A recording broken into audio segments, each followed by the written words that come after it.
رات کافی گہری تھی۔ وہ چاروں اس وقت ایک گاؤں کی گلی میں پیدل چل رہے تھے۔ ان چاروں کا ایک ہی کاروبار تھا، چادریں بیچنے کا۔ وہ ہمیشہ اپنا مال گاؤں یا شہر میں جا کر بیچتے۔ اس گاؤں میں بھی وہ اپنی چادریں بیچنے آئے تھے، لیکن بیچتے بیچتے انہیں کافی رات ہو گئی تھی۔ اب وہ اتنی رات کو واپس اپنے گاؤں بھی نہیں جا سکتے تھے، اس لیے ان چاروں نے آج رات یہیں گاؤں میں رکنے کا ارادہ کیا۔ ان چاروں میں سے ایک شخص بولا، جس کا نام ذاکر تھا، ایک کام کرتے ہیں، ہم یہاں کسی سے مدد مانگتے ہیں، شاید کوئی ہماری مدد کر دے اور ہمیں ایک رات گزارنے کے لیے اپنا کوئی گھر کا کمرہ دے دے۔ دوسرا دوست جاوید، اس نے کہا کہ ہاں، میں بھی یہی سوچ رہا تھا۔ ہاں، تم صحیح کہہ رہے ہو، پوچھ کے دیکھتے ہیں، لیکن یہاں آدھے سے زیادہ مکان تو بند لگ رہے ہیں، مجھے نہیں لگتا یہاں کوئی رہتا بھی ہوگا۔ تیسرے دوست نے پوری سنسان گلی کو دیکھتے ہوئے کہا، ہاں، مجھے بھی یہی لگ رہا ہے۔ جاوید بولا، وہ دیکھو، ایک مکان کے باہر روشنی جل رہی ہے، شاید وہاں کوئی رہتا ہو، چل کر دیکھتے ہیں۔ ذاکر نے ایک مکان کی طرف دیکھتے ہوئے کہا، چلو۔ باقی سب نے حامی بھرتے ہوئے کہا اور آگے چل دیے۔ وہ سب اس مکان کے پاس پہنچے۔ ذاکر نے دروازہ کھٹکھٹایا، لیکن کوئی جواب نہیں آیا۔ دوسری بار بھی جواب نہیں آیا۔ تیسری بار اس نے دروازہ زور سے بجانے کے ساتھ ساتھ آواز بھی لگائی، کوئی ہے؟ تھوڑی دیر بعد ایک بوڑھی عورت نے دروازہ کھولا۔ وہ چاروں کو دیکھ کر حیران ہوئی کہ یہ چاروں آدمی یہاں کیا کر رہے ہیں۔ ذاکر نے اس کی نظروں کا مفہوم سمجھتے ہوئے بولا، وہ کیا آپ ہماری مدد کر سکتی ہیں؟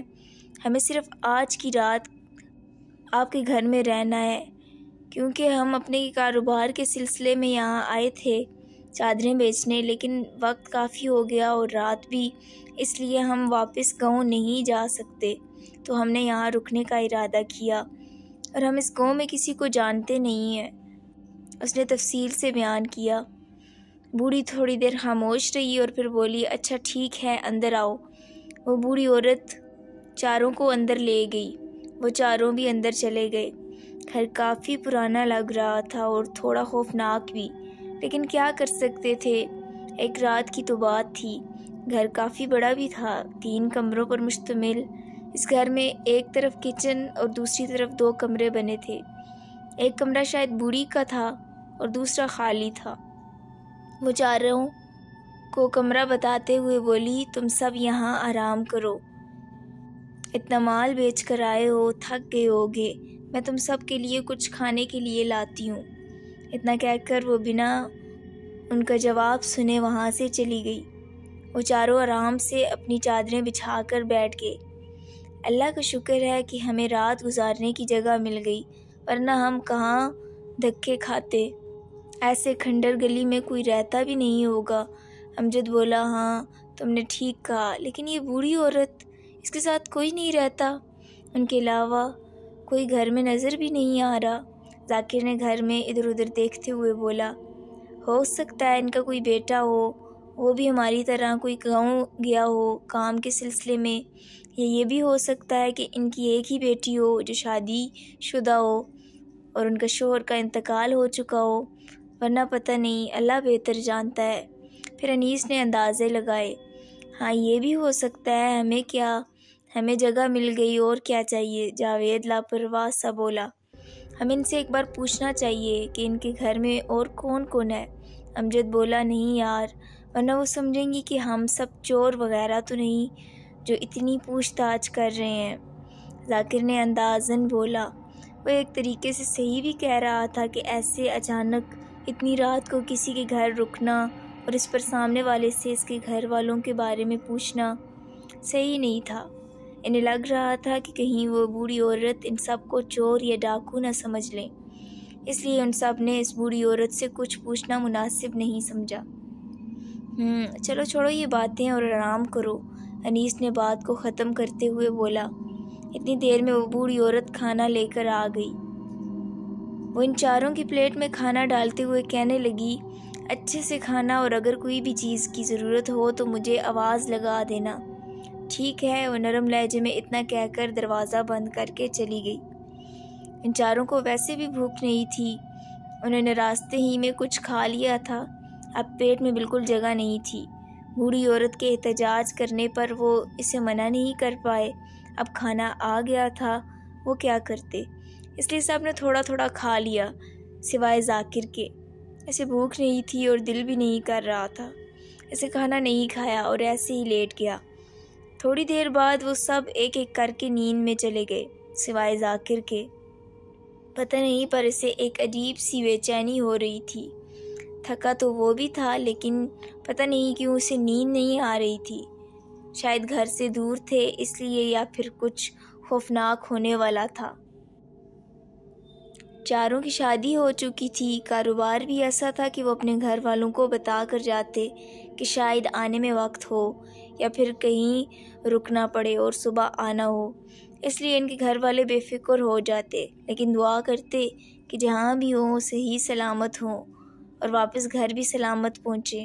ابھی تھوڑی ہی دیر گزری تھی کہ اچانک دروازہ کھولنے کی آواز آئی۔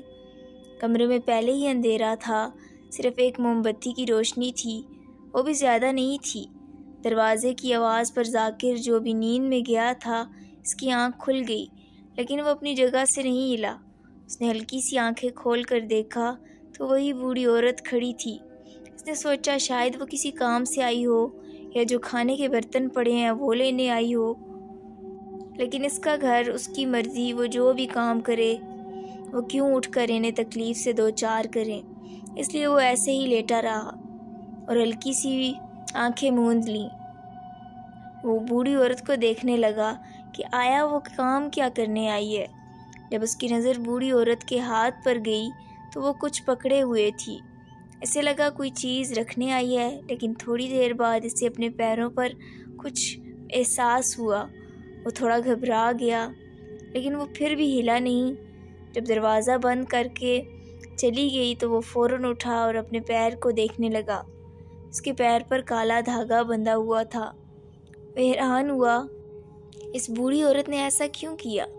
پھر اس نے اپنے تینوں دوستوں کے پیر دیکھے، ان سب کے بھی پیروں میں ویسے ہی کالا دھاگا بندھا ہوا تھا۔ وہ کافی زیادہ حیران ہوا اور پریشان بھی۔ اس نے جلدی سے اپنے دوستوں کو اٹھایا، وہ تینوں ہڑبڑا کر اٹھے۔ ذاکر نے گھبرا کر ان تینوں کو ساری بات بتائی، وہ تینوں بھی خوف سے گھبرا گئے۔ ذاکر نے گھبرا کر تھوڑا آہستہ لہجے میں بولا، دیکھو ہم سب میں سے کوئی آواز نہیں کرے گا، میں باہر جا کر دیکھتا ہوں آخر اس بوڑھی عورت نے ایسا کیوں کیا۔ بالکل آواز مت نکالنا، ٹھیک ہے؟ اس نے سمجھایا اور بنا آواز کیے دھیرے دھیرے قدموں سے وہ اس بوڑھی عورت کے کمرے کے پاس پہنچا۔ پورا گھر لکڑیوں سے بنا تھا، اس لیے لکڑی کے دروازے میں سے کچھ اندر کا منظر دکھائی دے رہا تھا، تو اس نے ہلکے سے اندر جھانکا تو اندر کا منظر دیکھ کر اس کے ہوش اڑ گئے۔ وہ خوف کے مارے جلدی پیچھے ہٹا، پھر واپس ہمت کر کے اندر جھانکا، جیسے کہ وہ یقین کرنا چاہ رہا تھا کہ جو اس نے ابھی دیکھا کیا وہ سچ ہے۔ وہ بوڑھی عورت اپنے پورے بال کھولے زور زور سے ہل رہی تھی اور پتہ نہیں آس پاس کچھ چیزیں بھی رکھی ہوئی تھی۔ وہ نیچے چہرے کیا ہوئے کچھ پڑھ رہی تھی اور ساتھ ہی چولہا تھا جس پر بڑی سی کڑھائی چڑھی تھی۔ وہ گھبرا کر خوف کے مارے منہ پر ہاتھ رکھے جلدی اپنے دوستوں کے پاس بھاگا۔ اس نے ان تینوں کو اندر کا منظر بتایا تو سب بھی خوف کے مارے گھبرا گئے۔ امجد کو تھوڑا بہت پتہ تھا جو اس کی اماں نے اسے بتایا اس سب بھوت بدرو کے بارے میں، اس لیے وہ جلدی سے بولا، جہاں تک مجھے اماں نے اس سب کے بارے میں بتایا ہے، کہیں ایسا تو نہیں کہ یہ بوڑھی عورت کوئی بدرو، چڑیل یا ڈائن ہے؟ اس کی بات سن کر وہ سب ایک دوسرے کا چہرہ دیکھنے لگے۔ اگر سچ میں ایسا ہوا تو وہ چاروں کا کیا ہوگا؟ وہ کیسے بچیں گے اس سے؟ انہیں تو یہاں کے علاقوں کا صحیح سے پتہ بھی نہیں۔ یہ سوچ کر ان چاروں کے ہاتھ پیر ٹھنڈے ہونے لگے۔ لیکن یہ کالے دھاگے اس نے ہمارے پیروں پر کیوں باندھے ہیں؟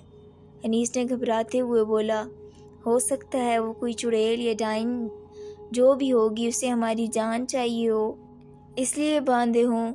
ذاکر نے اندازہ لگایا، ہمیں یہاں رکنا ہی نہیں چاہیے تھا، مجھے تو پہلے ہی شک ہو گیا تھا اس سنسان اور کھنڈر گلی کو دیکھ کر، اس لیے کوئی اس گلی میں نہیں رہتا، یہ کوئی چڑیل یا ڈائن ہوگی، انیس نے اپنے پہلے ہونے والے شک کے بارے میں بتاتے ہوئے کہا۔ اب ہم کیا کریں گے یار، ہم یہاں سے کیسے نکلیں گے؟ کوئی راستہ نکالو یار، مجھے بہت ڈر لگ رہا ہے، امجد گھبراتے ہوئے ٹوٹے ہوئے الفاظ میں بولا۔ میرے پاس ایک ترکیب ہے یہاں سے نکلنے کے لیے۔ ہم سب کو اپنی جان بچانے کے لیے اپنا سارا مال، چادریں یہیں چھوڑنا ہوگی۔ تو کیا تم سب تیار ہو؟ بولو۔ ذاکر نے سب کی اجازت مانگی کہ سب اپنا مال چھوڑتے ہیں اور یہاں سے چلتے ہیں۔ سب نے ایک ساتھ اس بات میں سر ہلایا کہ وہ سب تیار مال چھوڑنے کے لیے۔ جان ہے تو جہان ہے ذاکر، اگر جان ہوگی تو ایسے کئی مال کما لیں گے، اور اگر جان ہی نہیں رہے گی تو مال کا کیا کریں گے؟ جاوید بولا، ٹھیک ہے، پھر ہم سب دھیرے دھیرے سے دروازے تک جاتے ہیں، وہاں دیکھتے ہیں اگر دروازے پر تالا لگا ہوگا تو ہم کچھ نہیں کر پائیں گے، اور اگر دروازے پر کنڈی ہے تو ہمیں وہاں سے سیدھا بھاگنا ہے، پیچھے پلٹ کر بھی نہیں دیکھنا۔ چلو اب۔ ذاکر نے جو ترکیب سوچی تھی وہ بتا دی۔ وہ چاروں آہستہ آہستہ دروازے کے پاس پہنچے تو دروازے کو صرف کنڈی لگی تھی۔ وہ بہت خوش ہوئے اور جلدی سے دروازہ کھولا اور چاروں تیزی سے بھاگنے لگے، اتنی تیز کہ انہیں آس پاس کچھ خبر نہیں کہ وہ کہاں جا رہے ہیں۔ وہ چاروں بنا چپل کے بھاگ رہے تھے۔ سچ کہتے ہیں زندگی کے آگے کوئی چیز اہمیت نہیں رکھتی، مال بھی نہیں۔ ادھر بوڑھی عورت اپنا کالا عمل شروع کر چکی تھی۔ اسے لگ رہا تھا کہ چاروں کمرے میں گہری نیند سو رہے ہیں، کیونکہ اس نے ان چاروں کے کھانے میں نیند کی دوائی ملا دی تھی۔ لیکن شاید اللہ نے ان چاروں کی نئی زندگی لکھی ہوئی تھی، اس لیے ذاکر نے وہ کھانا ہاتھ نہیں لگایا، اور باقی تینوں نے بھی تھوڑا ہی کھایا تھا، اس لیے وہ تینوں بھی زیادہ گہری نیند نہیں گئے تھے۔ وہ چاروں بھاگتے ہوئے ایک طویلے کے سامنے رک گئے۔ کافی اندھیرا تھا، ایسے میں کچھ صحیح سے دکھائی بھی نہیں دے رہا تھا۔ وہ چاروں لمبی لمبی سانس لینے لگے۔ اب یہ کالے دھاگے کا کیا کریں؟ کہیں ایسا نہ ہو بھاگنے کے بعد بھی اگر اس نے ہمیں کچھ کیا تو ہمیں کچھ نقصان نہ ہو جائے۔ ایسا کرتے ہیں، اسے نکال کر پھینک دیتے ہیں۔ جاوید بولا، ہاں یہ بھی ہو سکتا ہے، لیکن اتار کر پھینکنے کے بعد بھی اسے پتہ چل گیا تو ہمیں واپس لانے کا بھی عمل ہوگا۔ وہ کچھ بھی کر سکتی ہے، اور ہمیں پتہ بھی نہیں ہے کہ اس کی حد کس علاقے تک محدود ہے۔ اگر ابھی تک اس کی حد سے باہر نہیں نکلے ہوں گے تو وہ ہمیں نقصان پہنچا سکتی ہے۔ امجد نے دماغ لگا کر بولا۔ ذاکر نے کچھ سوچتے ہوئے طویلے کی طرف دیکھا، وہاں اسے 6-7 بھینس سے بندھے ہوئے دکھائی دیے۔ اس کے دماغ میں ایک ترکیب آئی۔ ہم سب ایسا کرتے ہیں کہ اپنے دھاگے ان سب بھینسوں کے پاؤں پر باندھ دیتے ہیں، اسے ہمیں کوئی نقصان نہیں ہوگا، باقی آگے جو ہوگا دیکھا جائے گا۔ اللہ ہماری مدد کرنے والا ہے، اور جس نے ہمیں اس مصیبت میں ڈالا ہے تو نکالنے والا بھی وہی ہے۔ سب نے ایک ایک کر کے اپنے دھاگے ان سب بھینسوں کے پاؤں پر باندھ دیے، اور پھر بہت تیزی سے وہاں سے بھاگنے لگے۔ بھاگتے بھاگتے وہ بہت دور نکل آئے تھے۔ انہوں نے رک کر وہاں آس پاس دیکھا تو وہ کوئی دوسری بستی میں پہنچ گئے تھے۔ انہیں کچھ سمجھ نہیں آ رہا تھا کہ وہ کون سے علاقے میں ہے۔ تھوڑی دور ان کی نظر گئی تو وہاں کچھ لوگ ایک چارپائی پر بیٹھے دکھائی دیے۔ وہ تھوڑا گھبرا گئے، کہیں یہ لوگ بھی اس بوڑھی عورت کی طرح نہ ہوں جو بظاہر تو اچھی دکھائی دی پر تھی وہ کوئی اور ہی مخلوق۔ وہ بوڑھی عورت جو ڈائن تھی، اس نے اپنا کالا عمل شروع کر دیا۔ جیسے ہی اس نے عمل مکمل کیا تو اس کی کڑائی میں ان چاروں بھینسوں کے خون میں لدے ہوئے کلیجے آ گئے۔ وہ دیکھ کر حیران ہوئی کہ انسانوں کے دل کی جگہ یہ جانوروں کے کلیجے کیوں آئے۔ اس نے بھاگ کر ان کے کمرے میں دیکھا جہاں پر وہ چاروں رکے تھے، وہاں کوئی بھی نہیں تھا، صرف ان چاروں کی چادریں پڑی تھیں۔ اسے بہت غصہ آیا کہ کوئی اس کے چنگل سے کیسے نکل سکتا ہے۔ وہ بھاگتے ہوئے دروازے تک گئی، دروازہ کھلا تھا اور چاروں کی چپلیں بھی وہیں پڑی تھیں، مطلب کہ وہ لوگ بنا چپل کے ہی بھاگ گئے تاکہ اس بوڑھی عورت کو آواز نہ آئے۔ وہ غصے سے کھول اٹھی اور زور زور سے چیخنے چلانے لگی، تم چاروں نے اچھا نہیں کیا یہاں سے بھاگ کر، چھوڑوں گی نہیں تم سب کو۔ اتنے دنوں سے شکار کا انتظار کر رہی تھی۔ 4 شکار ملے تھے، لیکن تم سب نے بہت برا کیا میرے ساتھ، یہاں سے بھاگ گئے۔ تم چاروں کے جوان لوگوں کے کلیجے میں کچے کھاتی تو میں جوان ڈائن ہو جاتی۔ آج تک کوئی بھی مجھ سے بچ کر نہیں گیا ہے، تم لوگ کیسے بچ گئے مجھ سے؟ چھوڑوں گی نہیں میں تم چاروں کو۔ وہ غصے سے تلملا اٹھی۔ اس نے ایک ہاتھ سے کڑھائی زور سے زمین پر پھینکی۔ وہ چاروں گھبراتے ہوئے اس چارپائی کے قریب پہنچے۔ وہ لوگ بھی اندھیرے میں 4 سائے جیسے ہولوں سے ڈر گئے، لیکن جب انہوں نے کینڈل کی روشنی ان چاروں کے چہرے پر ڈالی تو انہیں 4 آدمی دکھے۔ وہ سب لوگ چارپائی سے کھڑے ہو گئے اور ان چاروں سے پوچھنے لگے تو ذاکر نے سارا واقعہ ان سب کے گوشے گزار کر دیا۔ وہ سب بزرگ لوگ جو چارپائی پر بیٹھے تھے، انہیں یہ سب بالکل جھوٹ نہیں لگا، کیونکہ انہیں پہلے سے ہی پتہ تھا کہ اس ڈائن کے بارے میں۔ 3 گلی چھوڑ کر وہاں ایک ڈائن رہتی ہے جو کسی کو بھی زندہ نہیں چھوڑتی ہے، اور وہ خود کو جوان رکھنے کے لیے ان کے دل نکال کر کھاتی ہے۔ ان سب میں سے ایک بہت ہی بزرگ آدمی بولا، اللہ کا شکر ہے کہ اس نے تمہاری جان بخش دی، ورنہ آج تک وہاں سے جو گزرتا ہے اگلے دن اس کی لاش ہی ملتی ہے۔ ان چاروں نے ان سب سے مدد مانگی اور کہا کہ وہ صبح ہوتے ہی یہاں سے چلے جائیں گے۔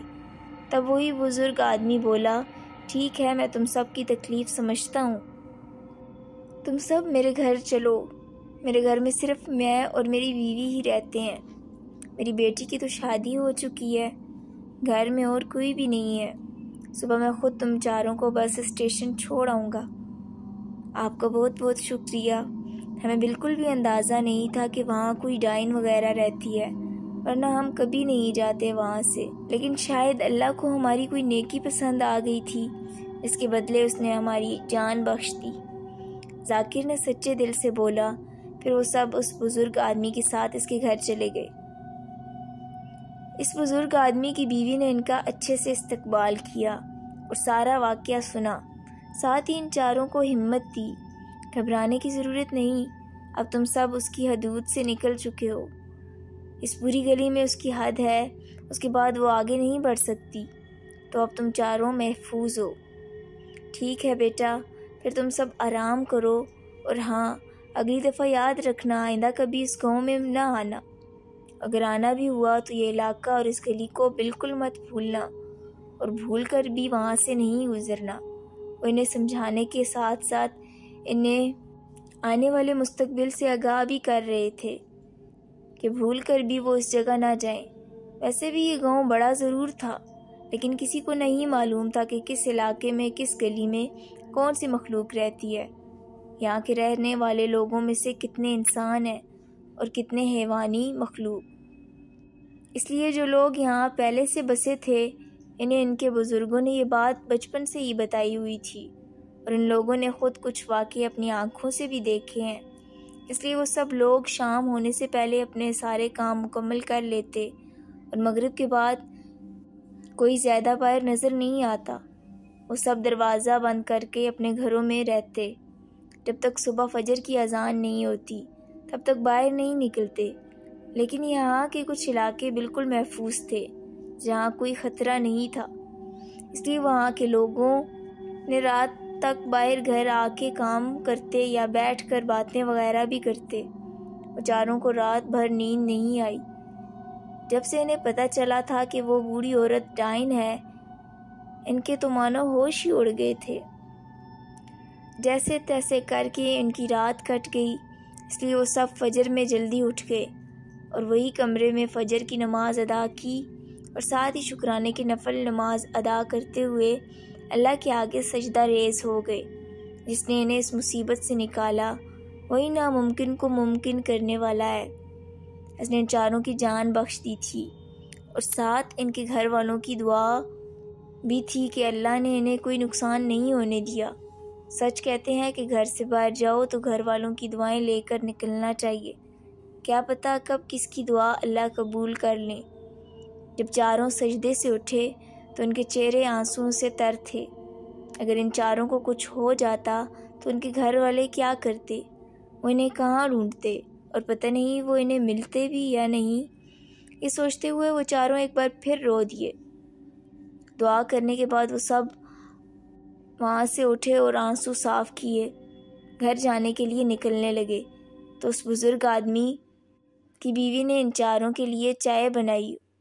چائے پینے کے بعد بزرگ آدمی کی بیوی نے ان سب کو جاتے ہوئے نصیحت دی اور دھیان سے سفر کرنے کی ہدایت دی۔ وہ چاروں بھی انہیں اللہ حافظ کرتے ہوئے بس اسٹیشن کے لیے نکل گئے۔ وہ چاروں اس بزرگ آدمی کے ساتھ بس اسٹیشن پہنچے۔ بس کو آنے میں ابھی تھوڑا وقت تھا۔ تھوڑی دیر انتظار کے بعد ان کی بس آ گئی۔ وہ چاروں بس میں چڑھے۔ اس بزرگ آدمی نے کچھ پیسے نکال کر انہیں دیے۔ یہ کچھ پیسے ہیں، سفر میں کام آئیں گے تم لوگوں کے۔ تم سب وہاں سے بھاگنے کی وجہ سے اپنا مال چپلیں وہیں چھوڑ دیے ہو، اس لیے میں یہ دے رہا ہوں۔ راستے سے کچھ کھا لینا اور ساتھ ہی اگر کوئی چپل کی دکان دکھے تو وہاں سے اپنے لیے چپلیں خرید لینا۔ ٹھیک ہے بیٹا، تم سب اپنا خیال رکھنا، اللہ حافظ۔ ان چاروں کے پاس پیسے موجود تھے جو کل انہوں نے چادریں بیچی تھیں۔ اس کے پیسے وہ سب جیب میں رکھے ہوئے تھے۔ اس ڈائن کے گھر صرف اپنا مال اور چپل چھوڑ کر آئے تھے۔ نہیں چچا، ہم نہیں رکھ سکتے، ہمارے پاس پیسے ہیں، آپ رہنے دیں، آپ کے کام آئیں گی۔ ذاکر نے منع کیا۔ ارے بیٹا، تم سب میرے بیٹے جیسے ہو اور میں اپنے بیٹوں کی خوشی میں خوش ہوں اور خوشی سے دے رہا ہوں۔ وہ پیسے ذاکر کے ہاتھ میں تھماتے ہوئے وہاں سے چل دیے۔ وہ چاروں پیسے لیے بس میں بیٹھ گئے۔ شام تک وہ سب اپنے اپنے گھر پہنچ گئے۔ گھر پر سب کو ان کا انتظار تھا۔ انہوں نے سب کو اپنے ساتھ ہونے والا واقعہ بتایا۔ سب گھر والے حیران ہوئے اور ساتھ ہی خدا کا شکر ادا کیا کہ اللہ نے انہیں واپس صحیح سلامت گھر پہنچا دیا۔ اس واقعے کے بعد سے وہ لوگ کبھی اس گاؤں میں نہیں گئے، لیکن اس واقعے سے ان سب کو ایک نصیحت مل گئی تھی کہ اگر کسی جگہ جانا ہو تو پہلے اس علاقے کے بارے میں یا اس گلی کے بارے میں کسی سے پوچھ لینا چاہیے تاکہ وہاں جا کر انہیں کوئی نقصان نہ ہو۔ اس واقعے کے بعد بھی آئے دن اس گلی میں کسی نہ کسی کی لاش وہاں ملتی تھی اور وہ زیادہ تر وہ لاش جوان لڑکی یا لڑکے کی ہوتی۔ کچھ سالوں بعد وہاں سے لوگوں کی موت کی خبریں آنا بند ہو گئیں۔ کچھ لوگ کہتے ہیں کہ شاید وہ ڈائن مر گئی ہوگی تو کچھ لوگ کہتے ہیں کہ شاید وہ کوئی دوسری جگہ چلی گئی ہے۔ کسی کو بھی اس ڈائن کے بارے میں صحیح نہیں معلوم کہ وہ کہاں گئی۔ بہت سال گزر جانے کے بعد اب وہاں کے لوگوں سے پتہ چلا ہے کہ اب وہ گھر بند رہتا ہے۔ ڈائن مر چکی ہے یا نہیں کسی کو نہیں پتہ، لیکن آج بھی لوگ وہاں سے بہت کم ہی گزرتے ہیں۔ آپ کا بہت شکریہ، آپ نے یہ کہانی سنی اور مجھے اس کہانی سے متعلق اپنی رائے سے آگاہ کرتے رہیں۔